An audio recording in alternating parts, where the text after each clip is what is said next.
Hi, this is a bit of a catch-up video. It's an old mailbag item from a forum user called Xrunner. So thank you very much, Xrunner. I know it's been a long time. It's probably been like a year and a half or something since he sent this in to the mailbag for a teardown. What is it? One of these handheld metal detectors, one of these cheap-ass Harbor Freight things. It's like $17 on Harbor Freight. It's the Centec model 97245, and well, yeah, all $17 worth. And Xrunner wanted to see if we can take it apart and explain how it works. So I thought that'd make a reasonably interesting video. We'll hopefully reverse engineer this and have a quick look at how one of these crusty metal detectors works. Let's go. And there's really nothing to it, just runs off a 9-volt battery here. By the way, I love this. Look,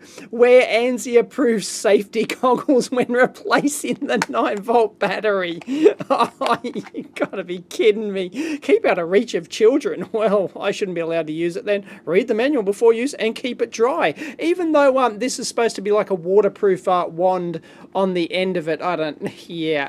Anyway, you get $17 retail worth. Really. Anyway, you just turn it on like that, and then it's got a sensitivity adjustment, of course, so you have no presence of no metal. If you want it as sensitive as you can, just turn it off like that, and then we can whack it over some things. So, you know, it gets within sort of like an inch or so of that screwdriver, and the pliers over here, this little, whoa, it's got to get really close to that little nut there, and this tiny little screw, oh, it's practically got to be touching. So it's going to depend on the size of the metal object. And if we go for my stainless steel drink bottle, yeah, it's a good 2 or 3 inches out from that, no worries. So, because that's a massive lump of metal there. And of course this thing's pretty much going to detect any type of metal. It's not going to be a real discriminatory type, i.e. it's not going to be able to detect the difference between gold and aluminium or something like that perhaps. But the whole idea is that, yeah, it can detect ferrous and non-ferrous materials. Ferrous ones, for example, you've got iron and the stainless steel that we've got here, for example, and the non-ferrous stuff, you're going to have like copper and tin and gold and lead and all that sort of jazz. And it'll probably do various alloys as well, and brass and stuff like that. So yeah, I don't expect this thing to be very discriminatory. And if we turn the sensitivity all the way down, it still gets within an inch or so. And woohoo! There we go. Oh. Yeah, look at that. It's not bad. It's not bad range actually for a $17 job. All right, let's crack this thing open and see. I think we can just do those screws on top. And the basic, I think one of the simplest ways to do a metal detector is with, you're going to have a transmitting coil, then you're going to have a detecting coil on the thing, and then to use amplitude to actually detect the amplitude of the thing, so that when you bring it close to metal like that, like the 2 coils, there's going to be 2 coils in here, I would be guessing, and then normally they're going to be coupled, and then you set the sensitivity of a threshold detector, i.e. an amplitude threshold detector, so that your circuit so that your buzzer doesn't go off. And when you bring metal in close proximity to it, of course, you're coupling some of the energy from that into here, and it's generating eddy currents in there, and it's sucking away some of the energy, so that you're going to have less energy in your detection coil, and hence your amplitude is going to drop. Oh, did I do? No, that one doesn't need to be done, I don't think. And then it's going to be a simple, basically amplitude detector in there that detects whether or not you it drops. So the amplitude on the coil will drop when you bring something into it. Aha, look at that.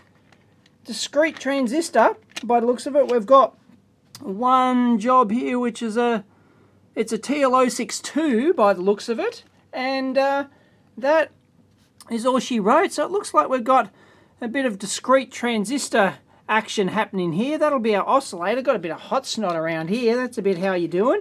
And yeah, that wiring is a bit how you're doing as well. But yeah, look, we've got a couple of coils there.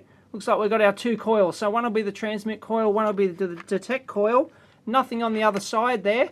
And I think it will operate how I just explained with amplitude level detection. So yeah, I think we can reverse engineer that and get the schematic for it. And well, you certainly get exactly what you paid for. You're $17 retail at Harbor Freight. So yeah, a couple of transistors and an op amp and a buzzer and a switch and a bit of hot snot and a pot, and Bob's your uncle. Now, as far as this detection wand here goes, we've got both of our coils going into there around the outside. It looks to be hollow down in there, although I haven't put a torch in. I suspect there's nothing else in there, like it's just like an air core, and they're potentially just, you know, helically wrapped around there or something like that. Alright, so let's start reverse engineering this thing. I've checked that these 3 transistors here, they're an MPS A18. Off the top of my head, I didn't know what that was, so I went and got the data sheet for that. Sure enough,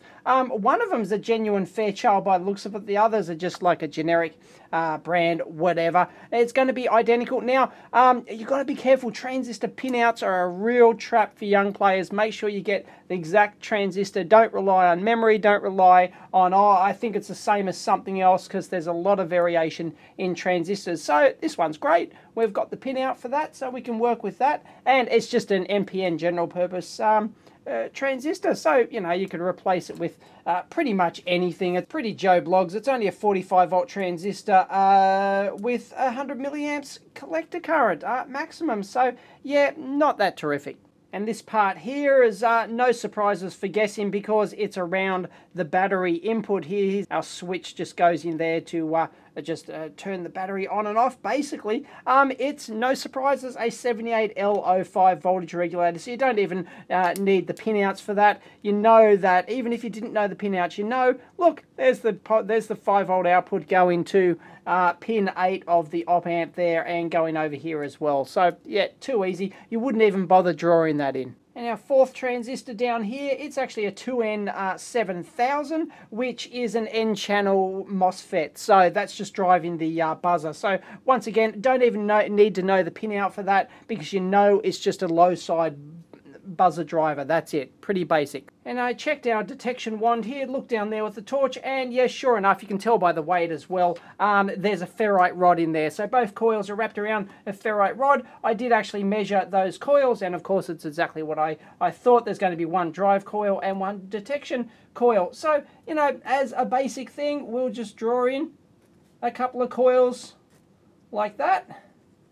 There we go, effectively got ourselves a transformer, and our metal, of course, when we put that near it, will affect that and draw some energy away from that. So whatever we're driving it with here, the amplitude on the detection coil here should actually drop. So I think that's probably what's happening here, is an amplitude detection type thing. And first of all, I can see that one of the coils there going over to the 5 volt output there, so that would be the drive coil most likely. And then no surprises for finding this capacitor here, which is 10 nano, and that's directly across the coil. Bingo, we've got ourselves an LC tank circuit, and that's what you need to resonate. Now, there's a couple of ways to reverse engineer these. This one's pretty simple, so you don't need any aids really. You can just sort of go by memory and follow things through and know which ones you've done and which ones you haven't. But if it's a more complex board, some people actually put them in a photocopier and photocopy both sides, and then trace it that way, trace it on paper, so that then you can mark off on the paper which ones you've actually traced out. Or if you don't care about the board, which in this case I don't give a toss about, you can get yourself a marker. This is a whiteboard marker, but you can get a permanent marker, and then you can just draw in, yep, I've done that trace there, and turn it over, and I've done, yep, this one's a bit fat, so it's really annoying, but yeah, I've done those and those. And then you just go through trace by trace, look in both sides. It's not tricky here, because like there might be the odd trace, you know, running under an IC package or something like that, but in this case it's pretty darn easy to buzz those out if you have to.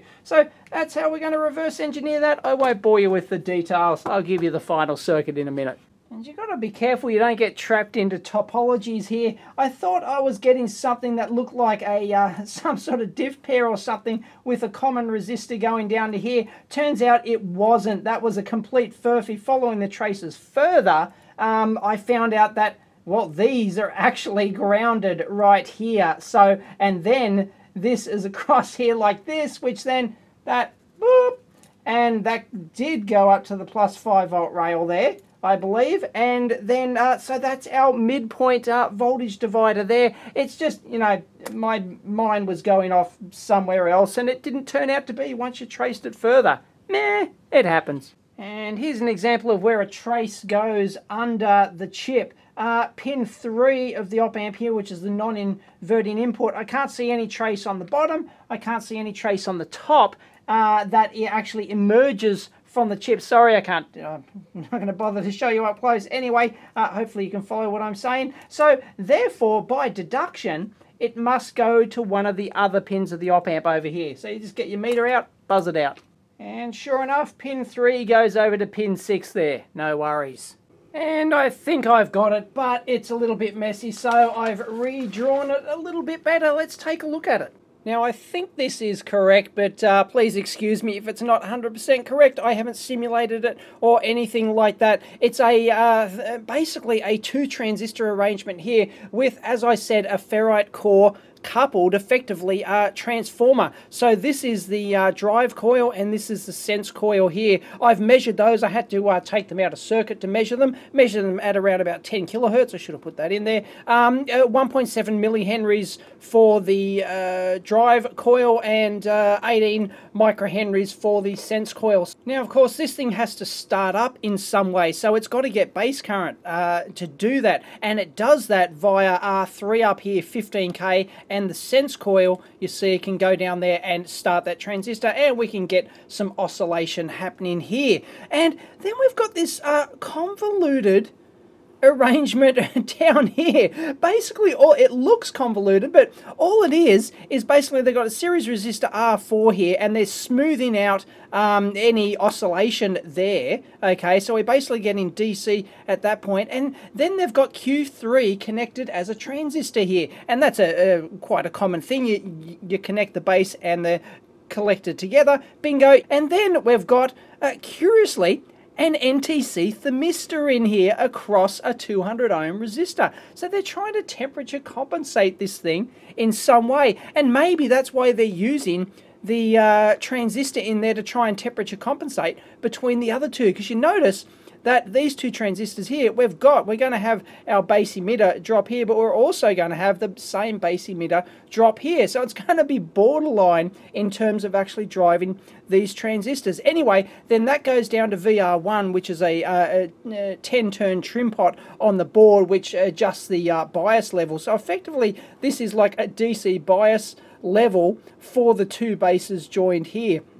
And then we've got the sense trim pot, that's the one on the front panel, that adjusts our sensitivity. So we're adjusting a tiny amount of bias. You can see because this one's in series and then in parallel with this and then in series with this. And we're really just tweaking this thing by like half a bee's dick to get the bias correct, which then our sense coil down here, once this thing is oscillating, of course, our sense coil, we're going to have we're going to have the oscillator waveform here, but then that's filtered out at this point, which goes into this comparator over here. And I was right in that this thing does actually just measure the amplitude and sense it based on half rail. So we've got a 5 volt regulator up here. We're just tapping off 2.5 volts, smoothing that out a bit. I don't know why they bother with the buffer amp here, but you could have got away with a single op amp there because it's going into high impedance here and it'd be going into high impedance here. So you could have just